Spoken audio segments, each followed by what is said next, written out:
Fifth সেমের প্রিয় ছাত্রছাত্রীরা, আজ আমি আলোচনা করব research methodology and field work.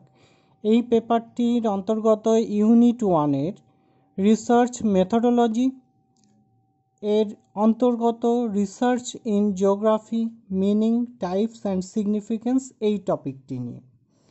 তো আমরা প্রথমে জেনে নিই যে রিসার্চ শব্দটি কোথা থেকে এসেছে। প্রকৃতপক্ষে ফ্রান্সে মধ্যযুগে রিসার্চি নামক একটি শব্দ ব্যবহার করা হতো।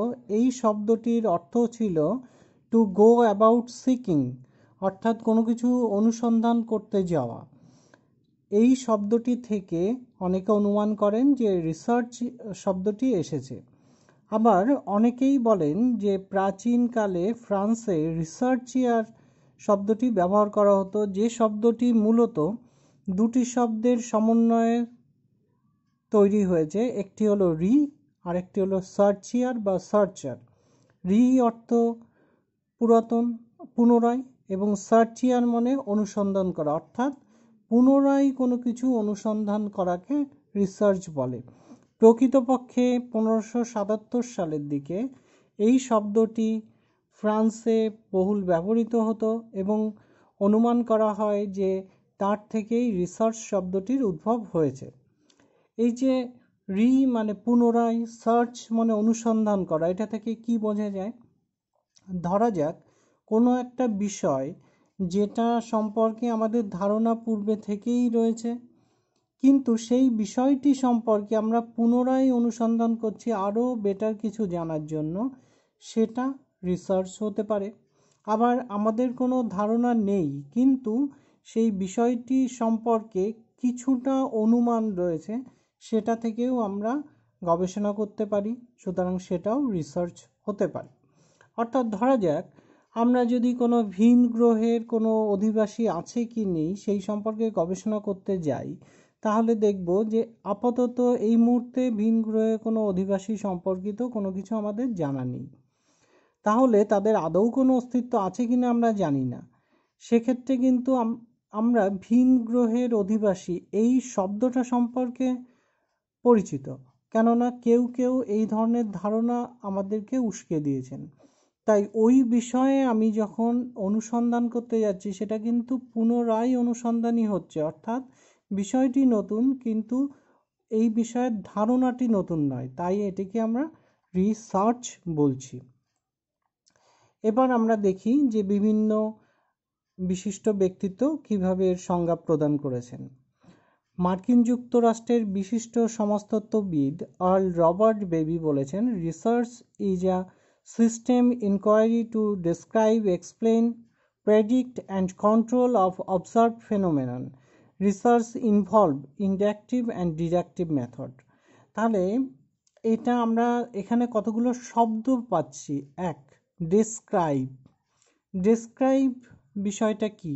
কোনো কিছুকে বর্ণনা করা। আর এক্সপ্লেন মানে কোনো কিছু ব্যাখ্যা করা। এই ডেসক্রিপশন আর এক্সপ্লেনেশন এই টার্ম দুটোর মধ্যে একটু পার্থক্য রয়েছে। তোমরা যেমন দেখো টোপোশিট করার সময় করেছো, ইন্টারপ্রিট দ্য ম্যাপ, বা যে কোনো কাজে কার্টোগ্রামসেও এই শব্দটি তোমরা পাও। এই যে ইন্টারপ্রিটেশন, এক্সপ্লেনেশন, এগুলিকে আমরা বাংলায় বলি ব্যাখ্যা করা। আর ডেসক্রাইব মানে বর্ণনা করা। দুটো শব্দের মধ্যে কি কি পার্থক্য আছে? পার্থক্য হলো, ধরো তোমাকে বলা হলো একটি গরুর রচনা লেখো, তাহলে তুমি সেখানে বললে গরুর দুটি চোখ আছে, দুটি শিং আছে, একটি নাক আছে, এইটা হলো ডেসক্রিপশন। আর যখন তুমি এই বিষয়ে বলবে যে গরুর দুটো চোখ আছে, সেই চোখ থেকে সে কি কি ধরনের কালার দেখতে পায়, কেন দেখতে পায়, কেন পায় না, দ্যাট ইজ এক্সপ্লেনেশন। তার শিং আছে, শিং দিয়ে সে কী কাজ করে, তার লেজ আছে, লেজটা সে কি কাজে লাগায়, তার খুর আছে, সেটা কি কাজে লাগায়, এইটা হলো এক্সপ্লেনেশন, অর্থাৎ ব্যাখ্যা করা।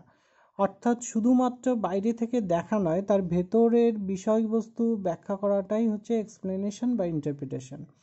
প্রেডিক্ট করা, কোনো কিছু প্রেডিক্ট করা মানে প্রেডিকশন করা মানে কোনো কিছু সম্পর্কে অনুমান করা। এই যে আমি বললাম ভিন গ্রহে প্রাণী আছে কি নেই, এটা নিয়ে একটা প্রেডিকশন হয়। অনেক সময় বলা হয় যে আগামী 2000 সালের মধ্যে, এর আগে কখনো কখনো বলা হয়েছে 2000 সালের মধ্যে এই জায়গাগুলি জলের নিচেই চলে যাবে, সমুদ্রের জলতল ক্রমাগত বৃদ্ধি পাচ্ছে, বা 2020 সাল বা 2050 সাল, এই যে কথাগুলি বলা হয় এইগুলো হচ্ছে প্রেডিকশন। এগুলি রিসার্চের মাধ্যমে বলা হয়, কতটা বরফ গলছে তার বেসিসে কি হতে পারে সেটা বলা। আর কন্ট্রোল দ্য অবজার্ভড ফেনোমেনন, এই যে আমরা যেগুলো পর্যবেক্ষণ করছি সেই পর্যবেক্ষিত বিষয়বস্তু সম্পর্কে সঠিক ধারণা নেওয়া, সেইগুলি সম্পর্কে বিশ্লেষণ করাটাও কিন্তু রিসার্চের কাজ। এবার দেখো, একটা কথা এখানে বলা হয়েছে, research involves inductive and deductive method. Inductive বলতে কি? ইনডাকটিভ হলো, ধরো কোনো কিছুকে, কোনো ঘটনাকে অবজার্ভ করা, কোনো পর্যবেক্ষিত ঘটনাকে অ্যানালাইজ করা, তাকে বলা হয় inductive research method. For example, ধরো আমাদের এই যে কোভিড-19 পিরিয়ড, এই সময় আমাদের কোনো doctor as a family man সে কিভাবে আছে, তারও তো বাড়িঘর আছে, তারও বাড়িতে বয়স্ক ব্যক্তি আছে, বাচ্চা আছে বা অন্যান্য পরিবারের সদস্য আছে। তো তিনি ফ্যামিলি ম্যান হিসেবে তাদের সঙ্গে কতটা সময় দিতে পারছেন বা বাড়ির সুবিধা অসুবিধাগুলি দেখতে পাচ্ছেন, এই বিষয়ে গবেষণা করা যেতে পারে। কিন্তু এই গবেষণায় তুমি কিন্তু খুব প্রচুর সংখ্যক ডেটা পাবে না। এটা তোমাকে 2-4 জন পরিচিত ব্যক্তির কাছ থেকে জেনে নিয়ে তার বেসিসে একটি প্রতিবেদন রচনা করতে হবে। একে বলা হয় কোয়ালিটেটিভ রিসার্চ। এই ধরনের কোয়ালিটেটিভ রিসার্চকে বলা হয় ইনডাকটিভ রিসার্চ মেথড। এবার এসো ডিডাকটিভ মেথড। ডিডাকটিভ মেথড বলতে বোঝায় কোনো পর্যবেক্ষিত বিষয়কে ভেরিফাই করা। তার জন্য আমরা নানা রকম কোয়ান্টিটেটিভ অ্যানালিসিস করে থাকি, বিভিন্ন ধরনের সংখ্যাতাত্ত্বিক বিশ্লেষণ করে থাকি। যেমন ধরো, এই যে কোভিড-19 পিরিয়ড, এই সময়ে ডক্টর কিভাবে সার্ভিস দিচ্ছেন, তিনি কি ঠিকঠাক করে রোগী দেখছেন না, নাকি পেশেন্টের সঙ্গে দুর্ব্যবহার করছেন, ইত্যাদি ইত্যাদি বিষয় নিয়ে তুমি একটা কোশ্চেনার করলে, তার বেসিসে বার পাই করলে, তুমি মিডিয়ান মোড করে একটা ডেটা অ্যানালিসিস করলে, এটাকে বলা হয় ডিডাকটিভ মেথড।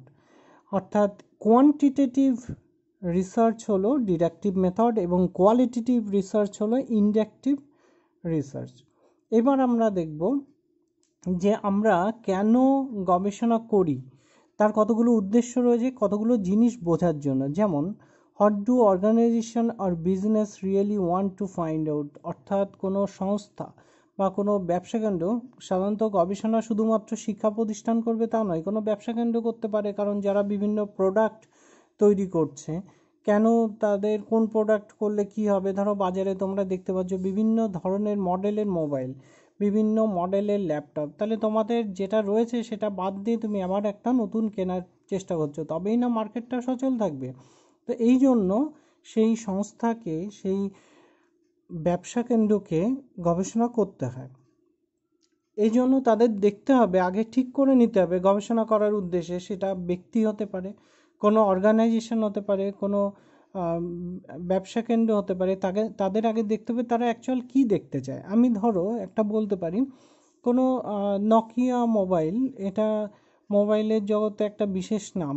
যখন প্রথম দিকে মোবাইল চালু হয়েছিল, মোবাইল ফোন বা সেলফোন, সেই সময় এই কোম্পানির বিশেষ সুনাম ছিল। পরবর্তীতে দেখা গেল তারা আস্তে আস্তে বাজার থেকে হারিয়ে গেল। তাহলে তারা যদি মনে করতো যে আমরা আবার মার্কেটে থাকবো, তাদের বিজনেস পলিসি, তাহলে দেখতে হতো তারা কেন হারিয়ে যাচ্ছে। এই যে হারিয়ে যাওয়া বিষয়টা খুঁজে বার করা, এটাই হচ্ছে তাদের লক্ষ্য। অর্থাৎ তোমাকে একটা লক্ষ্য স্থির করতে হবে। 2 নম্বর হলো, what are the process that need to follow to chase the idea। তুমি যে এই বিষয়গুলি তুমি খুঁজে বার করবে, তার জন্য তোমার তো একটা নির্দিষ্ট পদ্ধতি অনুসরণ করতে হবে। সেই পদ্ধতিগুলো কি সেটা তোমাকে ভাবতে হবে।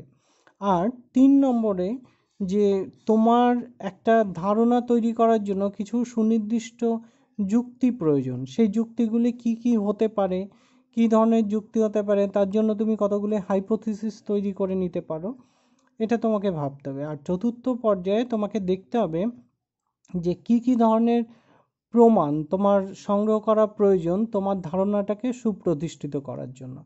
তাহলে গবেষণা করার ক্ষেত্রে আমাদের প্রথম দেখতে হবে আমি কি খুঁজে বার করতে চাই, দ্বিতীয়ত দেখতে হবে কি পদ্ধতিতে আমি খুঁজে বার করতে চাই, তৃতীয়ত দেখতে হবে কি ধরনের যুক্তির ভিত্তিতে আমি সেগুলি খুঁজে বের করব, চতুর্থত আমাদের দেখতে হবে যে এই বিষয়গুলি প্রমাণ করার জন্য আমাদের কি কি প্রামাণ্য দলিলপত্র প্রয়োজন।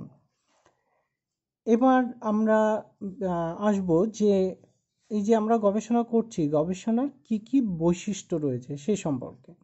দেখো, গবেষণার সিস্টেমেটিক যে কোনো গবেষণার ক্ষেত্রে নির্দিষ্ট কিছু বৈশিষ্ট্য থাকে। সেটা হলো, প্রথম হচ্ছে গবেষণার ক্ষেত্রে একটা নির্দিষ্ট প্রণালীবদ্ধ ধারণা থাকতে হবে, অর্থাৎ এই সিস্টেমেটিক অ্যাপ্রোচ তোমার থাকতে হবে, প্রণালীগত পদ্ধতি বলা যেতে পারে। এই প্রণালীগত পদ্ধতি কি? ধরো তুমি কোনো একটা গবেষণা করবে, সেই গবেষণার ক্ষেত্রে তোমাকে নির্দিষ্ট কিছু রুলস রেগুলেশনের মধ্য দিয়ে তোমাকে এগোতে হবে। তোমার আগে ঠিক করতে হবে লিটারেচার রিভিউ করবে, লিটারেচার রিভিউ করে ওই ধরনের লেখা তুমি যে গবেষণা করছো সেই গবেষণা ওই জাতীয় গবেষণা কেউ করেছে কিনা বা ওই ধরনের বিষয়ে কেউ কোনো লেখা লিখেছেন কিনা সেইগুলো পড়ে তোমাকে একটা ধারণা তৈরি করতে হবে। ধারণা তৈরি করে তোমাকে একটা নির্দিষ্ট অবজেক্টিভ সেট করতে হবে। সেই অবজেক্টিভ সেট করার মাধ্যমে নির্দিষ্ট মেথডোলজি তোমাকে বেছে নিতে হবে কী পদ্ধতিতে তুমি গবেষণা করবে। তারপর তুমি গিয়ে ঠিক করবে যে তুমি কি কাজ করতে চাও। তুমি সরাসরি ডেটা কালেকশন করো, ডেটা অ্যানালিসিস করো এবং ইন্টারপ্রিটেশন করো। তাহলে একটা নির্দিষ্ট সিস্টেমেটিক অ্যাপ্রোচের মধ্য দিয়ে গবেষণা এগোয়। তুমি হঠাৎ তোমার মনে হলো কাল ভূমিকম্প হতে পারে, সুতরাং তুমি একটা জ্যোতিষীর মতো অ্যানাউন্স করে দিলে কাল ভূমিকম্প হবে। এটাকে কোনোভাবেই গবেষণা বলা যায় না, গবেষণালব্ধ ফল বলা যায় না। কাল ভূমিকম্প হবে সেটা বলতে গেলে তোমাকে নির্দিষ্ট তথ্য প্রমাণ এবং যুক্তি উপস্থাপন করতে হবে। তাতে ভূমিকম্প কাল হতেও পারে, নাও হতে পারে, কিন্তু তোমার যুক্তি যদি যথোপযুক্ত হয় তবে সেটা লোকের কাছে গ্রহণযোগ্য হবে। দ্বিতীয়ত, লজিক্যাল একটা রিজনিং থাকতে হবে, যুক্তিসঙ্গত একটা কারণ থাকতে হবে, কারণ ব্যাখ্যা করতে হবে। তুমি যে কোনো গবেষণার ক্ষেত্রে তাহলে প্রথম আমাদের থাকবে সিস্টেমেটিক অ্যাপ্রোচ, দ্বিতীয় থাকবে লজিক্যাল রিজনিং। এই লজিক্যাল রিজনিংয়ে কী থাকবে, তুমি এই ক্ষেত্রে কিন্তু ইন্ডাকটিভ ডিডাকটিভ দুটোই থাকবে, অর্থাৎ আমি বলেছিলাম কোয়ালিটেটিভ এবং কোয়ান্টিটেটিভ দু ধরনের ধারণাই তুমি এখানে রাখার চেষ্টা করবে। তৃতীয়ত, তোমার এখানে এই জিনিসটা মাথায় রাখতে হবে যে তুমি যে ডেটা কালেকশান করছো সেই ডেটা কালেকশান যেন তোমার বা যে ধারণা তুমি লাভ করছো, যে অভিজ্ঞতা তুমি লাভ করছো, সেটা যেন বাস্তবে প্রাকৃতিকভাবে বা বাস্তবে পর্যবেক্ষণের মাধ্যমে অর্জিত অভিজ্ঞতা হয়। অর্থাৎ তোমাকে ফিল্ডে সরাসরি যেতে হবে, সেখানে দেখতে হবে কি কি অবস্থা রয়েছে, তার বেসিসে তুমি বিভিন্ন তথ্য বা তত্ত্ব নির্মাণ করবে। তারপর তোমাকে দেখতে হবে যে তুমি যে বিষয়গুলি বিশ্লেষণ করেছো, যে ডেটাগুলি তুমি অ্যানালিসিস করেছো, যে ডেটাগুলি তুমি কালেকশন করেছো, সেগুলি যখন তুমি অ্যানালিসিস করবে, অ্যানালিসিস করে দেখবে যে তার ভিতর যেন কোনো রকম অ্যানোমলিস বা তার ভিতর কোনো যেন বিরোধ না থাকে। তুমি অ্যানালিসিস করে একটা কথা বললে, একটা আউটপুট দিলে, আবার আর একটা ডেটা অ্যানালিসিস করে আর এক রকম আউটপুট করলে, তাহলে দেখা গেল তাদের মধ্যে কন্ট্রাডিক্টরি কথা আসছে। হ্যাঁ, আসতেই পারে, কোনো গবেষণার ক্ষেত্রে তুমি কন্ট্রাডিক্টরি কোনো রেজাল্ট পাচ্ছ, তাহলে সেটাও তোমাকে মেনশন করতে হবে যে কেন তুমি এই ধরনের রেজাল্ট পাচ্ছ, সেটা কি হতে পারে, পরস্পর বিরোধী কেন তুমি রেজাল্ট দেখাচ্ছ, সেগুলি সবই তোমাকে ব্যাখ্যা করে দিতে হবে। তারপর তোমাকে দেখতে হবে যে তোমার গবেষণা যেন নতুন কোনো ধারণার জন্ম দেয়, সেটা যেন নতুন কোনো গবেষণার জন্য একটা সুযোগও তৈরি করে দেয়। অর্থাৎ ধরো তুমি আজকে কোভিড-19 যে ভাইরাসটা, সেটা নিয়ে কেউ আবিষ্কার করেছেন যে এই ভাইরাসটা কী, তার কী ধরনের গঠন আছে ইত্যাদি। এবার তারপরের কোশ্চেন হচ্ছে যে এটা থেকে আমাদের বাঁচার উপায় কী, তাহলে সেখানে আমাদের কী ধরনের ভ্যাকসিন দরকার বা কিছু, সেটা এখনকার আবিষ্কারের বিষয়। তারপর এটা আবিষ্কার যখন হয়ে যাবে, তারপর দেখতে হবে এটা কতদিন পর দেওয়া প্রয়োজন, এটা কি বাচ্চাদের একদম জন্মের পর পর যে ধরনের ভ্যাকসিনগুলি দেওয়া হয় সেভাবে দেওয়া যাবে, সব বয়সে সবাই নিতে পারবে কিনা। এইভাবে ক্রমাগত নতুন নতুন কোশ্চেন তৈরি হবে এবং নতুন নতুন গবেষণা হবে। অর্থাৎ একটা গবেষণার সাথে চেইন রিসার্চ সিস্টেম ক্রমাগত আসতে থাকবে। এরপর এটা কিন্তু অ্যানালিটিক্যাল ইন নেচার, অর্থাৎ গবেষণা কিন্তু খুব বিশ্লেষণধর্মী হয়। তুমি যদি মনে করো যে গবেষণা আমি জাস্ট কতগুলো কবিতার মতো কথা লিখে গবেষণা করলাম, এটা হবে না। গবেষণা তোমাকে প্রত্যেকটা জিনিস সুশৃঙ্খলভাবে যুক্তিযুক্তভাবে উপস্থাপন করতে হবে এবং ব্যাখ্যা করতে হবে, এবং তার জন্য প্রয়োজনে সেই যুক্তিগুলি দেওয়ার জন্য যথোপযুক্ত ডেটা এবং তথ্য প্রমাণ তোমার থাকতে হবে। এবং তারপর যেটা আমি বলবো সেটা হচ্ছে অ্যাকুরেসি, তোমার তথ্য যেন সঠিক হয়। গবেষণার ক্ষেত্রে অত্যন্ত গুরুত্বপূর্ণ হচ্ছে অ্যাকুরেসি। তুমি ডেটা কুকিং করে যদি লিখে দাও, ডেটা কুকিং বলতে তুমি কোনো কিছু বানিয়ে নিয়েছো, ডেটা তোমার মতো ঘরে বসে বসে বানালে, কোনো প্রমাণ ছাড়া, কোনো সঠিক তথ্য সংগ্রহ ছাড়া তুমি যা খুশি একটা তথ্য বানিয়ে দিলে সেটা কিন্তু কখনোই গবেষণা হিসেবে গ্রহণযোগ্য নয়। তাহলে গবেষণার যে ক্যারেক্টারিস্টিক্স, সেখানে আমরা প্রথম পাচ্ছি এটি একটি পদ্ধতিগত দিক। এখানে 2 হচ্ছে যুক্তিযুক্ত আলোচনা থাকতে হবে। 3 বাস্তব পর্যবেক্ষণ থেকে ডেটা কালেকশন এবং ডেটা এবং নলেজ কালেকশন করতে হবে। 4 সব ডেটা সুগভীরভাবে বিশ্লেষণ করে তাদের মধ্যে সম্পর্ক স্থাপন করতে হবে যেন কোনো বৈষম্য না থাকে। 5 এটা নতুন প্রশ্ন এবং নতুন গবেষণার পথ উন্মোচন করবে। 6 ডেটা সবসময়ের জন্য ব্যাখ্যামূলক হবে নেচারের। এবং 7 হচ্ছে এটা অ্যাকুরেসি হবে, অর্থাৎ স্বচ্ছতা থাকবে। এবার আমরা আসবো গবেষণা কি কি ধরনের হতে পারে। দেখো, ভূগোলের ক্ষেত্রে গবেষণাকে আমরা 5টা ভাগে ভাগ করতে পারি। এক হচ্ছে বেসিক রিসার্চ। বেসিক রিসার্চ বলতে সাধারণভাবে যেখানে আমরা সাধারণ জ্ঞানকে বিভিন্নভাবে তার বৃদ্ধি ঘটিয়ে, তার প্রসার ঘটিয়ে আমরা বিভিন্ন ধরনের বিষয় গবেষণা করি, সেটাকে আমরা বলি বেসিক রিসার্চ। এই ক্ষেত্রে আমরা আমাদের যে অভিজ্ঞতা, সেই অভিজ্ঞতাকে কাজে লাগিয়ে যে কোনো বিষয়ের অবজারভেশনের মাধ্যমে আমরা গবেষণা করে থাকি। 2 হলো অ্যাপ্লাইড রিসার্চ। অ্যাপ্লাইড রিসার্চ বলতে এটা বাস্তবে আমাদের অনেক কাজে লাগে। দেখো, বেসিক রিসার্চ হতে পারে কোনো সামাজিক বিষয় নিয়ে, যেমন ধরো, যদিও প্রত্যেকটা গবেষণাই কিন্তু অ্যাপ্লাইড, তার নিশ্চয়ই অ্যাপ্লাইড দিক রয়েছে বলেই সেটা কাজে লাগছে সমাজে। সমাজে কোনো কাজে না লাগলে সেই গবেষণা করার কোনো অর্থ হয় না। তার ভেতরও ধরো তুমি করলে কোনো জায়গায় সোশ্যাল এরিয়া অ্যানালিসিস করলে, সেটা ডিরেক্টলি কিন্তু অ্যাপ্লাইড বলা যাচ্ছে না, কিন্তু সেটা জ্ঞানের ভিত্তিতে তুমি সোশ্যাল এরিয়া অ্যানালিসিস করেছো, সেটা কিন্তু আমাদের অনেক রকম বিশ্লেষণে কাজে লাগবে। এই ধরনের রিসার্চকে আমরা বেসিক রিসার্চ বলতে পারি। বাট অ্যাপ্লাইড হলে কিন্তু, যেমন ধরো নদীর ভাঙন নিয়ে তুমি কোনো গবেষণা করছো, বা সমুদ্র উপকূল পাড়ের ভাঙন, এটা সরাসরিভাবে অ্যাপ্লাইড। বা মনে করো কোনো জায়গায় ইকোলজিক্যাল রিফিউজি নিয়ে তুমি গবেষণা করছো, এগুলো কিন্তু সরাসরি অ্যাপ্লাইড। প্রকৃতির সাথে মানুষের ইন্টারাকশান এবং তার ফলে কি কি সমস্যা তৈরি হচ্ছে এবং সেটা কিভাবে সমাধান করা যায়, এটাকে বলা হয় applied research. Problem oriented research বলতে যেখানে কোনো একটা বিশেষ সমস্যাকে নিয়ে আমরা গবেষণা করি। যেমন এই যে বললাম, অ্যাপ্লাইড রিসার্চের মধ্যে আমরা যেগুলো আলোচনা করলাম, যে নদীর পাড় ভাঙন, সেটা কিন্তু প্রবলেম ওরিয়েন্টেড রিসার্চও হবে। বা ধরো এই মুহূর্তে আবার বারবার করে একই উদাহরণ আমি বলছি, যে কোভিড-19 যে টিকা বা ভ্যাকসিন, সেটা একটা প্রবলেম ওরিয়েন্টেড রিসার্চ এই মুহূর্তে।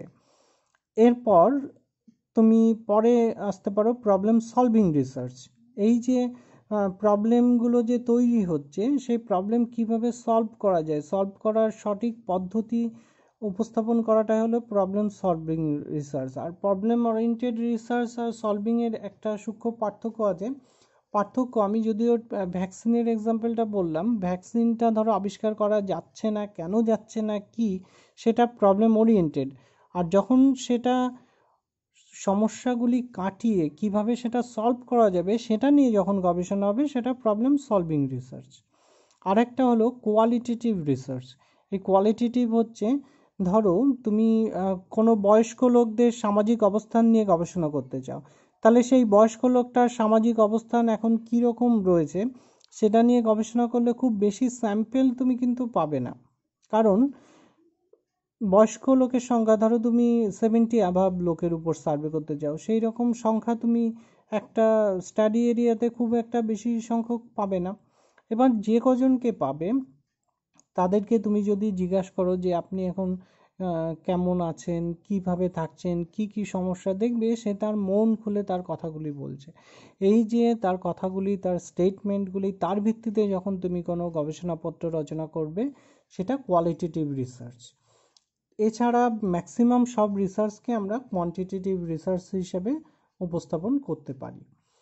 এবার দেখো, এই যে কোয়ালিটেটিভ রিসার্চ, এই ক্ষেত্রে আমরা সাধারণত ওপেন এন্ডেড কোশ্চেন রাখি। ওপেন এন্ডেড কোশ্চেন মানে, ধরো তুমি এই যে বললাম যে আপনার কি ধরনের সমস্যা আছে, সেখানে আমি কিন্তু কোনোভাবে এই প্রশ্নের উত্তর দেব না যে আমার মানে উত্তরের কোনো অপশান দেব না যে আমার বাড়ির ছেলেমেয়েরা আমাকে দেখে না, বা আত্মীয় স্বজন আমাকে দেখে না, বা ডাক্তার ঠিক মতো আমি পাই না, সময় মতো আমি ট্রিটমেন্ট করাতে পারি না। এই ধরনের অপশানগুলো আমরা রাখবো না। জাস্ট শুধু কোশ্চেনটা থাকবে, উত্তরটা কিন্তু যে যার মতো করে দেবে। কোয়ালিটেটিভ রিসার্চ এরকম। তোমাদের আর একটা পার্থক্য বলি কোয়ালিটেটিভ আর কোয়ান্টিটেটিভ। ধরো তুমি বললে যে এই মুহূর্তে দেশের অর্থনৈতিক অবস্থা কীরকম, উত্তর দিলে ভালো আর মন্দ। কেউ ভালোতে টিক দেবে, কেউ মন্দতে টিক দেবে। এটা হচ্ছে কোয়ান্টিটেটিভ, যে 80% লোক বলেছে ভালো। অনেক সময় টিভিতে তোমরা দেখো 80% লোক বলেছে এই সরকার ভালো চালাচ্ছে, 20% লোক বলেছে ভালো চালাচ্ছে না। এরকম যে তুমি বলছো, এটা কোয়ান্টিটেটিভ। এবার ভালোটা কেমন ভালো, এটা কিন্তু কোনোভাবে ব্যাখ্যা করা যায় না যে খুব ভালো, মোটামুটি ভালো, অল্প ভালো, কারণ এটার কোনো স্কেল নেই, এটা কোনো সংখ্যা দিয়ে প্রকাশ করা যায় না। এই যে কেমন ভালো বা কেমন মন্দ, সেটা শুনতে গেলে তোমার তার স্টেটমেন্টটা জানতে হবে। এটাই হলো কোয়ালিটেটিভ রিসার্চ। এবার কোয়ালিটেটিভ রিসার্চের জন্য আমরা কতগুলো পদ্ধতি অনুসরণ করি। যেমন ধরো 1-to-1 interview, face to face. ধরো দুজনে, একজনকে তুমি জানতে চাইছো, এই যে বললাম কোনো ওল্ড ম্যান, তাকে তুমি জানতে চাইছো যে আপনি কি সমস্যা আছে, আপনি কেমন ছিলেন। এটা হচ্ছে 1-to-1 ইন্টারভিউ। আর ফোকাস গ্রুপ মানে, ধরো বিশেষ তুমি একটা গ্রুপের উপর তুমি কাজ করছো, ধরে নাও যে যারা রিক্সাওয়ালা, তাদের উপর তুমি কাজ করতে চাইছো, এই সময় তাদের কীরকম অবস্থা রয়েছে, তাহলে সেই রিক্সাওয়ালাদেরকে ডেকে এনে তাদেরকে বসিয়ে তাদের সঙ্গে গ্রুপ ডিসকাশন করো, এইভাবে করতে পারো। আর হতে পারে এথনোগ্রাফিক রিসার্চ, কন্টেন্ট বা টেক্সট অ্যানালিসিস করেও করা যায়। বিভিন্ন কিছু পড়ে সাময়িকীপত্র বা গবেষণাপত্র পড়ে, বই পড়ে কেস স্টাডি করা যায়। কোনো একটা নির্দিষ্ট জায়গার বিশেষ কোনো বিষয় নিয়ে গবেষণা করাকে বলি আমরা কেস স্টাডি। এবার আমাদের ভূগোলের ক্ষেত্রে যদিও সব ধরনের রিসার্চই আমরা নির্দিষ্ট কোনো কেস স্টাডির ভিত্তিতে করে থাকি। আর তারপর হচ্ছে কোয়ান্টিটেটিভ রিসার্চ, অর্থাৎ যে গবেষণাগুলো মূলত সংখ্যাতাত্ত্বিক বিশ্লেষণের মাধ্যমে করে থাকি। কোনো জায়গায় জন্মহার, মৃত্যু হার, শিক্ষার হার, স্কুল ছুটের হার ইত্যাদি ইত্যাদি ক্ষেত্রে আমরা সেকেন্ডারি ডেটা, প্রাইমারি ডেটা সব কিছু অ্যানালিসিস করে যখন কোনো গবেষণাপত্র বার করি, তখন তাকে বলা হয় কোয়ালিটেটিভ রিসার্চ। এবার আমি আলোচনা করব যে গবেষণার সিগনিফিকেন্স কী কী তাৎপর্য রয়েছে। আমরা 3টে পারপাস বা সিগনিফিকেন্স মেইনলি দেখতে পাই, এর বাইরে আরও বিভিন্ন ধরনের সিগনিফিকেন্স থাকে। এই 3টে হচ্ছে এক্সপ্লোরেটরি, এক্সপ্ল্যানেটরি আর ডেসক্রিপটিভ। তো এক্সপ্লোরেটরি মানে, তুমি ধরো কোনো কিছু নতুন কিছু উদ্ভাবন করছো, নতুন কোনো সমস্যা বা সেটা কি কারণে হয়েছে বা তার সমাধান কি হতে পারছে, এইটা তুমি নিয়ে কোনো কিছু গবেষণা করছো, দ্যাট ইজ এক্সপ্লোরেটরি। আর এক্সপ্লেনেটরি মানে কোনো সমস্যাকে কারণ বিশ্লেষণ করা, অর্থাৎ তার সমস্যার পেছনে কি কি কারণ রয়েছে সেটা তোমাকে খুঁজে বার করা বা তার সমাধান কিভাবে করা যেতে পারে সেই সম্পর্কে আলোচনা করা, ব্যাখ্যা করা। আর একটা হলো ডেসক্রিপটিভ, এটা সাধারণত বর্ণনামূলক বিষয় হিসেবে আমরা দেখে থাকি। ডেসক্রিপটিভ যে রিসার্চ হয় সেখানে মূলত আমাদের পূর্বের যে জ্ঞান সেই জ্ঞানের ভিত্তিতে ডেটা বিশ্লেষণ করে আমরা কোনো ঘটনাকে ব্যাখ্যা করে থাকি, এটাকে আমরা ডেসক্রিপটিভ বলি। তাহলে এক্সপ্লোরেটরি, এক্সপ্ল্যানেটরি আর ডেসক্রিপটিভ, এই তিনটে সিগনিফিকেন্স আমরা গবেষণায় দেখে থাকি। এছাড়া আমরা বলতে পারি যে গবেষণার মাধ্যমে নতুন তথ্য দিক উন্মোচন হয়, বিভিন্ন ধরনের সমস্যা সমাধান করা যায়, নতুন গবেষকদের জন্য কিছু প্রশ্ন রেখে যাওয়া হয়, অর্থাৎ যেটা আমি সমাধান করতে পারিনি সেই বিষয়টিকে বলা হয় রিসার্চ গ্যাপ। আমি যে বিষয়গুলি নিয়ে গবেষণা করেছি সেখানে অনেক কিছুই অনুচ্চারিত থেকে গেছে, অনেকগুলি কিছুই আমরা দেখাতে পারিনি, সেটাকে বলা হয় রিসার্চ গ্যাপ। এই রিসার্চ গ্যাপটা পূরণ করার জন্য পরবর্তী গবেষক সেই গ্যাপ পূরণের জন্য চেষ্টা করেন। এইভাবে কিন্তু আমরা গবেষণার সিগনিফিকেন্স দেখাতে পারি। তোমাদেরকে অসংখ্য ধন্যবাদ। এবার তোমরা পরের টপিক লিটারেচার রিভিউ এবং ফর্মুলেশন অফ রিসার্চ ডিজাইন এই সম্পর্কে ভিডিওটি দেখার জন্য চ্যানেলটি অবশ্যই সাবস্ক্রাইব করো। আর তোমাদের যদি কোনো প্রশ্ন থাকে তাহলে কমেন্ট বক্সে লিখে জানাও, আমি অবশ্যই চেষ্টা করব তোমাদের প্রশ্নের উত্তর দেওয়ার জন্য। ধন্যবাদ।